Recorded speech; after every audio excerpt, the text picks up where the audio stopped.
कहीं smart city है क्या? बुलेट ट्रेन आई क्या? 2 करोड़ नौकरी मिली क्या? किसानों की आय दोगुनी हुई क्या? उल्टा जमीन छीनने की कोशिश की गई? काला धन आया क्या? लोगों को 15-20 लाख मिला क्या? गरीबी दूर हुई क्या? महंगाई दूर हुई क्या? पेट्रोल डीजल सस्ते हुए क्या? सर से पांव तक आदमी झूठा है, सब कुछ झूठ। इसीलिए चुनाव के दूसरे हथकंडे हैं, दूसरे तरीके से चुनाव लड़ते हैं। पैसों के बल पे दुनिया खरीदने निकले हैं, दुनिया नहीं मतलब भारत खरीदने निकले हैं। पैसों के बल पे भारत को खरीदकर अपने कुछ गुजराती चोरों को गिफ्ट देना चाहते हैं। चाहते हैं कि हजारों साल हमें कोई याद करे। तो याद कौन करेगा? अडानी करेगा, अडानी का वंश आने वाला करेगा, अंबानी करेगा, उसके आने वाला वंश करेगा। और कौन याद करे? मेहुल चोकसी, नीरव मोदी, विनोद अडानी, ऐसे चोर याद करेंगे नरेंद्र मोदी के हजारों हजार साल। अब गुजरात के मजदूर तो याद नहीं कर पाएंगे, गुजरात के किसान तो याद नहीं कर पाएंगे। फिलहाल तो इन सारी धांधली के बावजूद, इन सारी धांधलियों के बावजूद मैंने कहा कि नरेंद्र मोदी अगर चुने गए फिर से प्रधानमंत्री तो क्या करेंगे? किस किस को जेल में भेजेंगे? कहां कहां की सरकारें गिरा करके फिर से वहां अपनी सरकार बना देंगे। और ये कर चुके हैं नरेंद्र मोदी। ऐसे ही मैं मिथक नहीं बोल रहा हूं, बस ऐसे ही मैं हवा में नहीं बोल रहा हूं, ये साबित हो चुका है कि नरेंद्र मोदी यही करते हैं। अब आते हैं मूल मुद्दे पर मेरे दोस्त। जो सारी बातें मैंने कही, उस सारी बातों का सार जो आपके सामने आया वो है ईवीएम। अगर देश का कोई दुश्मन है तो वो है ईवीएम। अगर लोकतंत्र का कोई कातिल है तो वो है ईवीएम। ऐसे हालात में मेरे दोस्त, इस देश को बचाने का कौन सा रास्ता बचता है? आप सोचिए। अगर ईवीएम बचा तो देश गया, और ईवीएम गया तो देश बचा। यानी मैं घुमा फिरा कर यह कहना चाहता हूं कि अगर ईवीएम रहा तो देश नहीं रहेगा। फिर देश जूनागढ़ की क्या कहते हैं, जूनागढ़ की रियासत बन के रह जाएगी पूरा भारत। और आप और हम जैसे लोग नरेंद्र मोदी और कुछ चोर गुजरातियों के गुलाम बन के रह जाएंगे।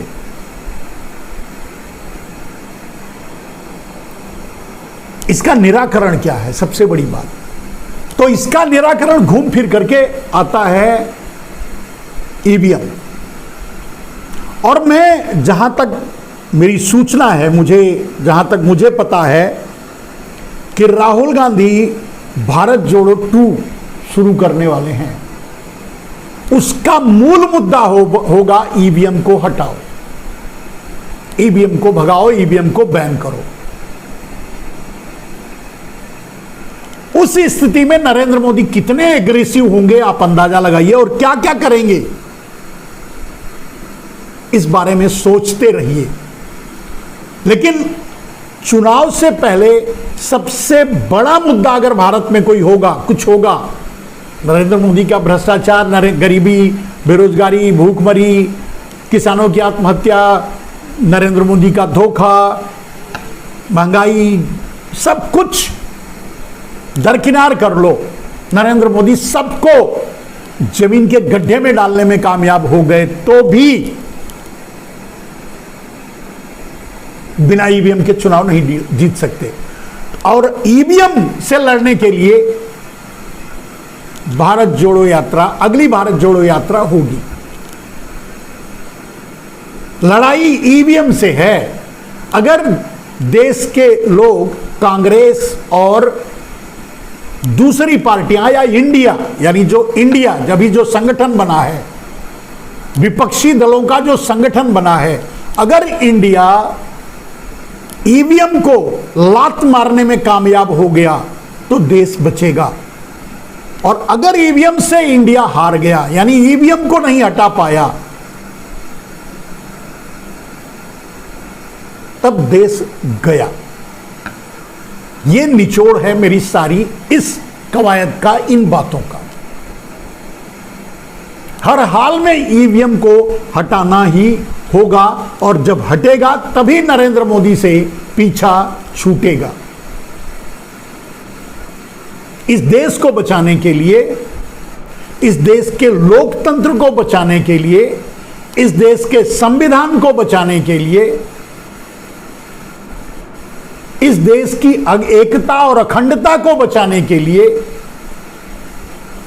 इस देश की संप्रभुता को बचाने के लिए एकमात्र एक रास्ता है, only one is one, only एकमात्र रास्ता है, और वो है ईवीएम को बैन करना, भारत से ईवीएम को लात मार के निकालना, ईवीएम को फेंक देना, उठा करके कचरे के डब्बे में डाल देना।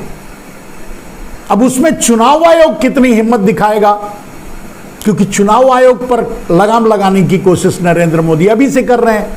उसमें सुप्रीम कोर्ट कितनी हिम्मत दिखाएगा, क्योंकि सुप्रीम कोर्ट पर भी लगाम लगाने की कोशिश नरेंद्र मोदी अभी से कर रहे हैं।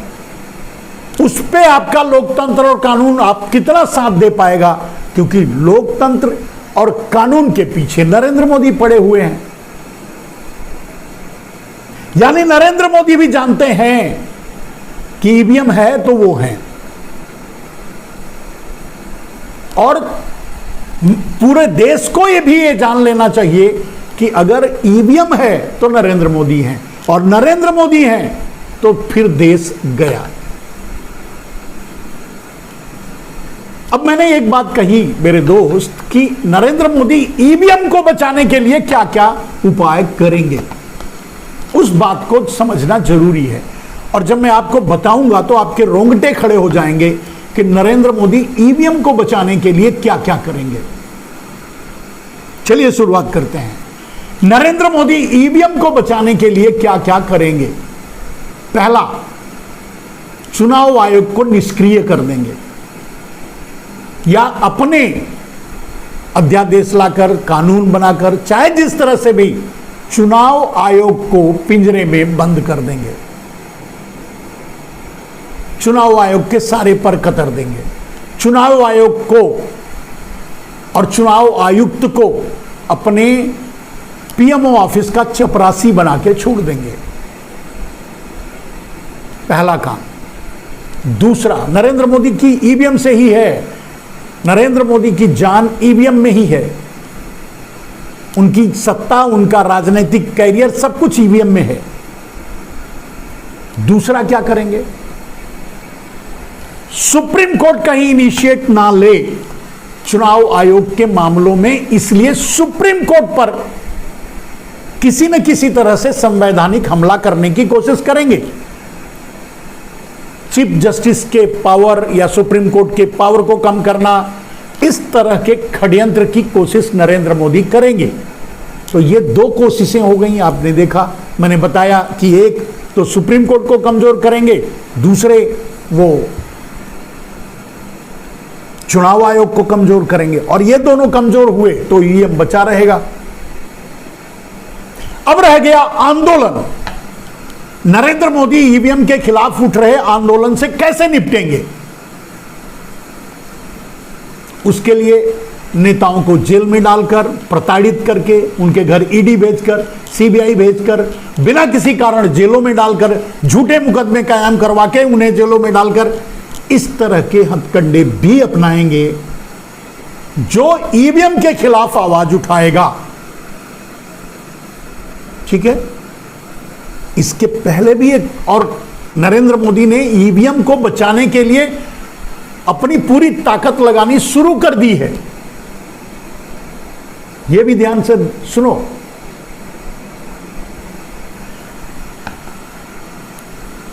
नरेंद्र मोदी हिमाचल प्रदेश हार गए। मैं चैलेंज करता हूं, मैं चैलेंज करके ये बात बोलता हूं कि नरेंद्र मोदी हिमाचल प्रदेश जानबूझकर हारे, क्योंकि चाहते तो ईवीएम के बल पर जीत सकते थे, लेकिन जानबूझकर हारे। हारना उनका एक रियल इंपैक्ट है, उनके खिलाफ देश में माहौल बन चुका है, उनके कर्मों कुकर्मों को पूरा देश जान चुका है। इसके लिए उनके नाम पर और उनको या उनके नेताओं को या उनके कहने पर किसी को या उनके नाम से या भारतीय जनता पार्टी के नाम से जो भी खड़ा होगा कभी चुनाव नहीं जीत पाएगा। लेकिन यह अलग बात है। लेकिन चाहते तो बाएं हाथ से हिमाचल प्रदेश जीत जाते, ईवीएम को हैक करके। क्यों नहीं किया? तो नरेंद्र मोदी ने पहली चाल चली हिमाचल प्रदेश हार करके, नरेंद्र मोदी ने दूसरी चाल चली कर्नाटका हार करके। कर्नाटका के लिए भी मेरा बयान वही है कि नरेंद्र मोदी चाहते तो कर्नाटका आराम से जीत लेते, चुटकी बजा के जीत लेते, ईवीएम हैक करके। जितना जो चाहे बोलता रहे, जितना जो चाहे कहता रहे, चाहते तो जीत लेते। वहां रियल चुनाव हुआ और रियल रिजल्ट आया, क्योंकि नरेंद्र मोदी ने हैकिंग नहीं करवाया। अब नहीं क्यों करवाया ये बात आपको बताऊंगा, तभी आपको समझ में आएगी। लेकिन पहले ये जानते रहिए कि नरेंद्र मोदी जानबूझकर हिमाचल प्रदेश में हैकिंग नहीं करवाई और चुनाव हारे। नरेंद्र मोदी जानबूझकर कर्नाटका में भी हैकिंग नहीं करवाई और चुनाव हारे। नरेंद्र मोदी के लिए मैं गारंटी देता हूं, लिखकर रख लो अपनी जेब में, कभी याद आएगी मेरी तो देखना उसको निकाल करके और समझना, नरेंद्र मोदी छत्तीसगढ़, राजस्थान और मध्य प्रदेश तीनों राज्य हारने जा रहे हैं, जो कि ओरिजिनल रिजल्ट होगा, क्योंकि वहां भी नरेंद्र मोदी हैकिंग नहीं करवाएंगे। चाहे तो हैकिंग करवा के जीत सकते हैं, ठीक है। यानी अगला चुनाव की भी भविष्यवाणी मैं कह रहा हूं, कांग्रेस पार्टी ही जीतेगी, क्योंकि ओरिजिनल रिजल्ट वही होगा।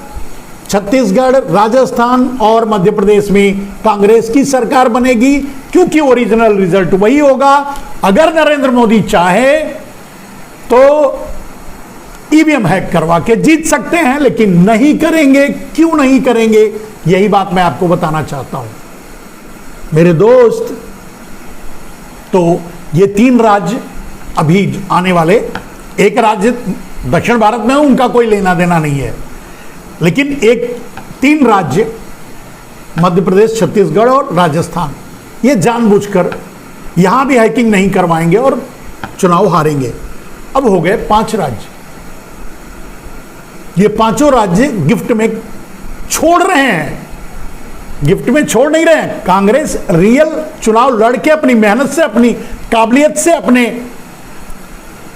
कामों से, या जो भी कहिए अपनी विश्वसनीयता से, या कांग्रेस जरूरी है, ये देश की मजबूरी है। अगर ऐसा भी कहें तो भी आप सही कहेंगे। इस हिसाब से कांग्रेस जीत रही है, लेकिन इसके बावजूद भी जीत नहीं पाती अगर नरेंद्र मोदी हैकिंग करवाते।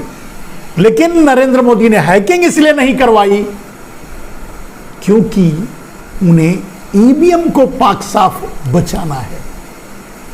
नरेंद्र मोदी ने हिमाचल प्रदेश, कर्नाटका, मध्य प्रदेश, छत्तीसगढ़, ये तो 2 हार चुके हैं, और मध्य प्रदेश, छत्तीसगढ़ और राजस्थान, ये तीनों हारेंगे। चाहे तो जीत सकते थे हैकिंग करवा के, लेकिन ये हारेंगे।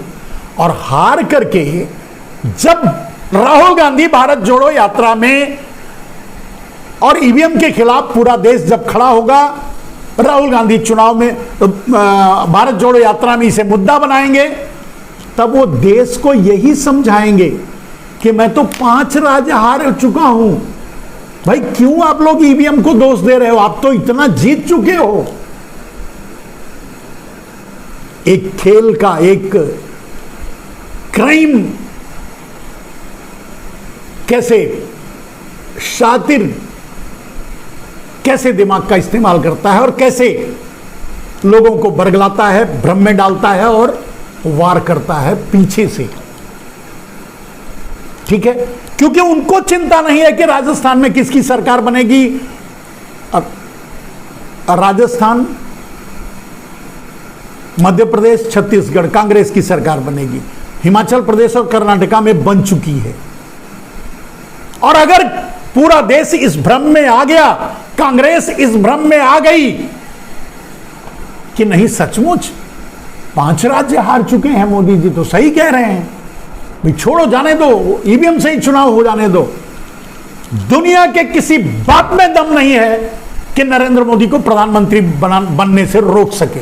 और यही उनकी सातिराना चाल है, यही उनकी चालाकी है। और इसी के लिए वो 5 राज्य हारेंगे, छोड़ेंगे, हैक नहीं करवाएंगे,